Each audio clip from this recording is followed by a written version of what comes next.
نکیل میرے حق میں دے دو، ان تنصروا ینصرکم، اگر تم اپنی نکیل میرے حق میں دے دو گے تو اے ایمان والوں میں تمہاری مدد کروں گا۔ اب نکیل ہماری اللہ کے ہاتھ میں نہیں ہے۔ اگر عبادات کو آپ کھنگال کر دیکھیں تو عبادات کو دیکھنے کے بعد معلوم ہوتا ہے کہ ہماری عبادتیں بھی ناقص ہیں۔ ہم نماز ضرور پڑھتے ہیں لیکن نماز کا جو سبق ہے اور ہر نماز میں جو آپ کو سبق دیا جاتا ہے آپ نے اس سبق کو یاد نہیں کیا۔ کیوں؟ اذان ہوتی ہے، اذان میں مؤذن سب سے پہلا لفظ کیا کہتا ہے بتاؤ؟ اللہ اکبر۔ اذان ہو گئی، نماز پڑھنے آپ چلے گئے، نماز پڑھنا شروع کیا تو آپ نے کانوں تک ہاتھ اٹھانے کے بعد کیا کہا؟ اللہ اکبر۔ قرات سے رکوع میں گئے تو کیا کہا؟ اللہ اکبر۔ رکوع سے سجدے میں گئے تو کیا کہتے ہیں آپ؟ اللہ اکبر۔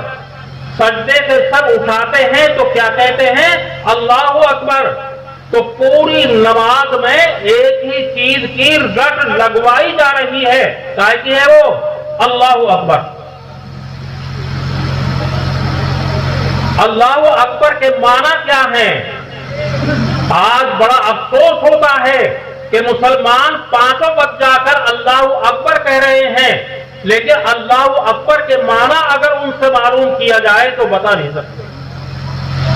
الحمدللہ رب العالمین اپنی زبان سے پانچوں وقت میں ادا کر رہے ہیں لیکن اگر ان سے پوچھا جائے کہ الحمدللہ رب العالمین جو سورہ فاتحہ تم پڑھتے ہو اس سورہ فاتحہ کا سبق کیا ہے، یہ سورہ فاتحہ تم سے کیا کہنا چاہتی ہے، کبھی آپ نے کوشش کی؟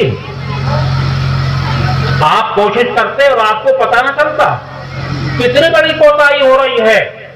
بزرگوں اور بھائیوں، اللہ اکبر کو شروع کر کے نماز کے آخر تک اللہ اکبر کی رٹ لگوانا، ہر نماز کے اندر ہر رکعت کے اندر اللہ اکبر کے معنی ہے کہ اللہ سب سے بڑا ہے۔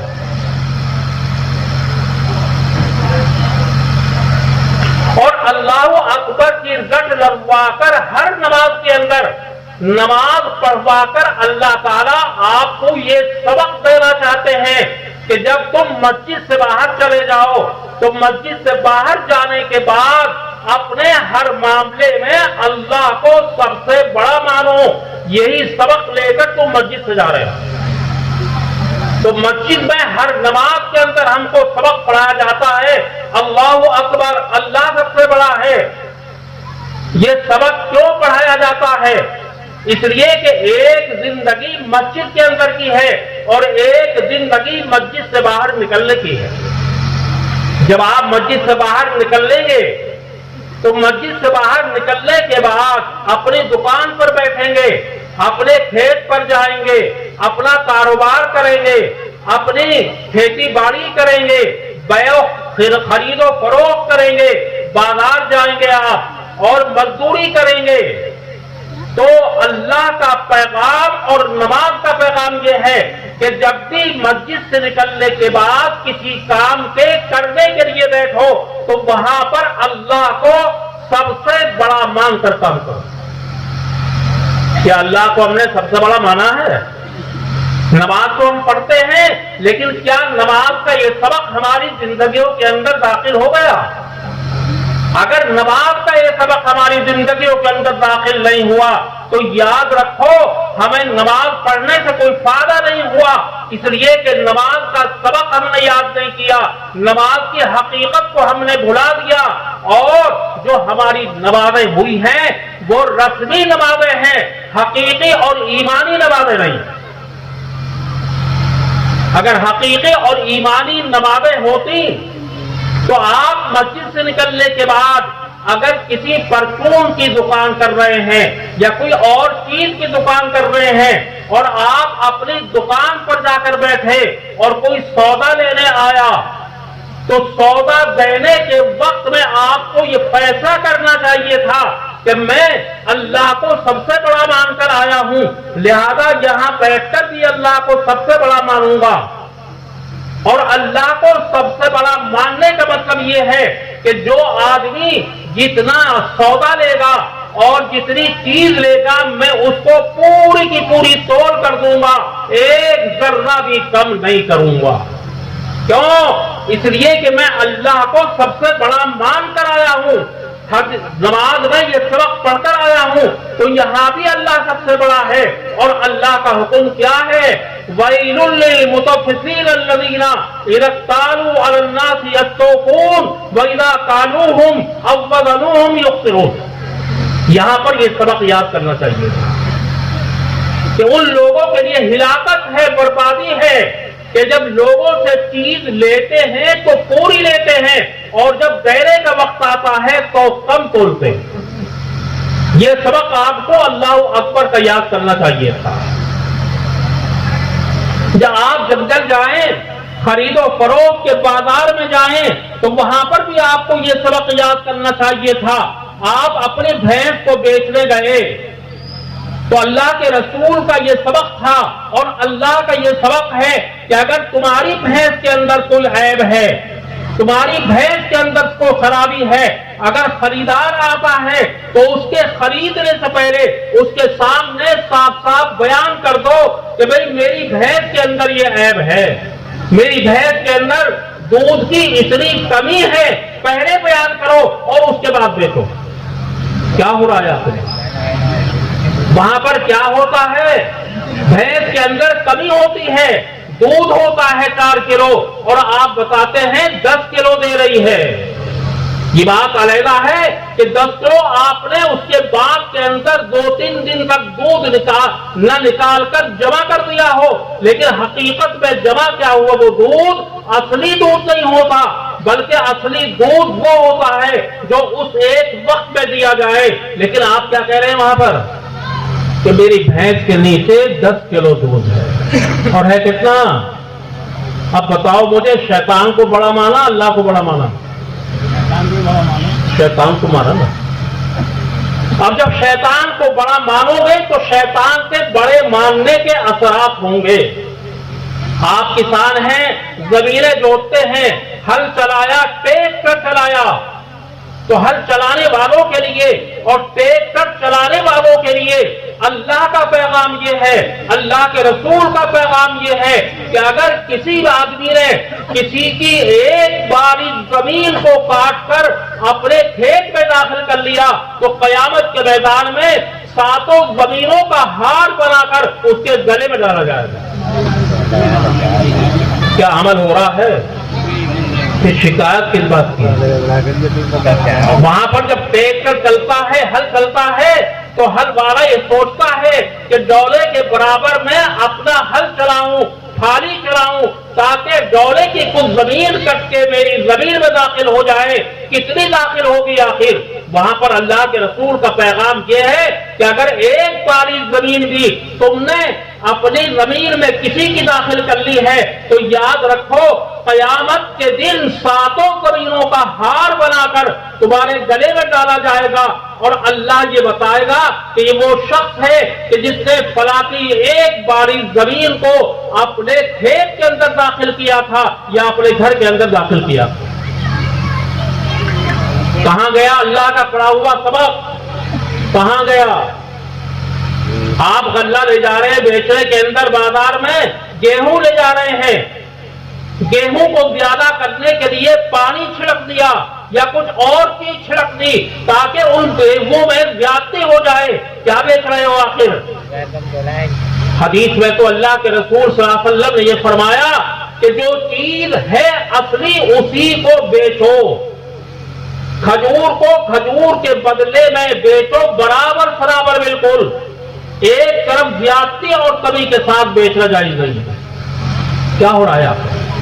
اللہ کے رسول نے فرمایا گیہوں کو گیہوں کے بدلے میں اگر بیچنا چاہتے ہو تو برابر برابر بیچو، اگر ایک طرف چاہے اچھے گیہوں ہو یا ایک طرف برے گیہوں ہو، تو برائی اور اچھائی اللہ کے نزدیک کچھ نہیں ہے.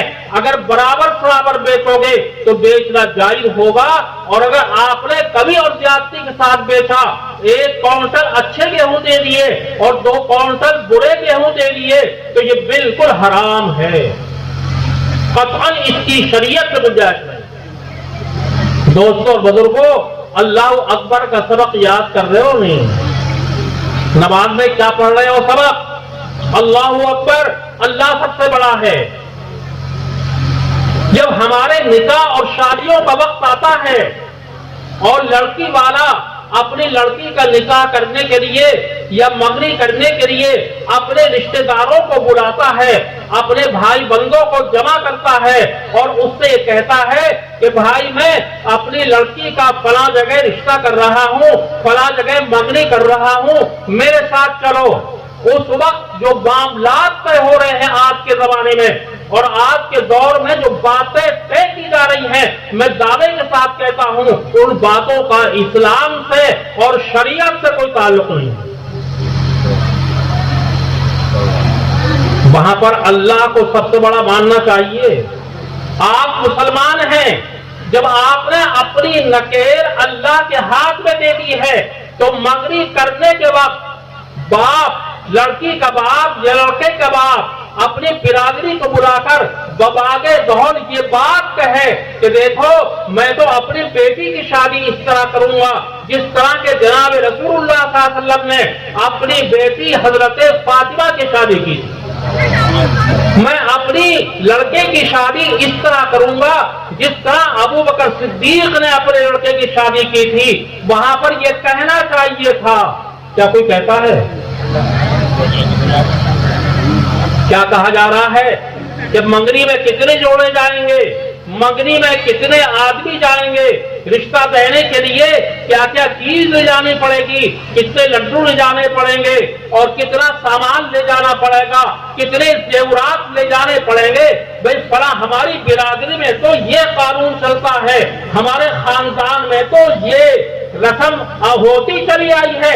وہاں پر آپ نے اللہ کو بڑا نہ مان کر اپنی برادری کو بڑا مان لیا, اپنی ناک کو بڑا مانا اور شیطان کو بڑا مانا.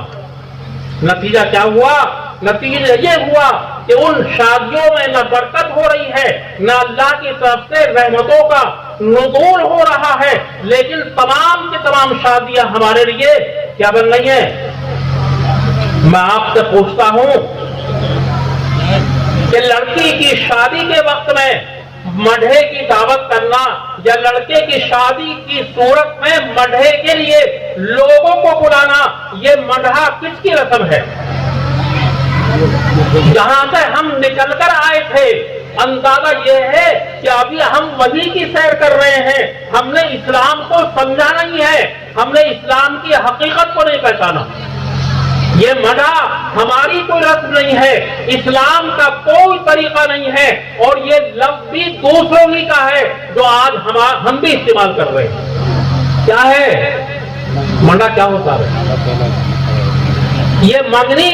جس شان کے ساتھ آج منگنیاں ہو رہی ہیں, جس شان کے ساتھ باراتیں کر رہی ہیں, آپ صحابہ کی زندگی کو اٹھا کر دیکھو, اللہ کے رسول صلی اللہ علیہ وسلم کی منگنی کو دیکھو, وہاں پر کوئی بات آپ کو نہیں ملے گی.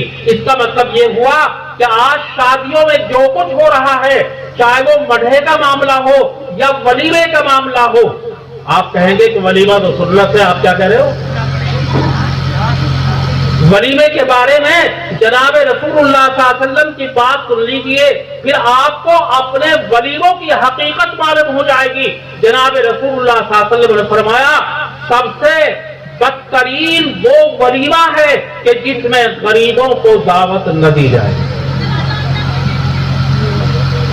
کیا ہم ولیموں میں غریبوں کو دعوت دیتے ہیں؟ ولیموں میں کس کو دعوت دی جا رہی ہے؟ منسٹروں کو دی جا رہی ہے, ایم ایل او کو دی جا رہی ہے, منسٹروں کو اور بڑے بڑے پونجی پدوں کار والوں کو دعوت دی جا رہی ہے, اور بڑے آدمیوں کو دعوت دی جا رہی ہے.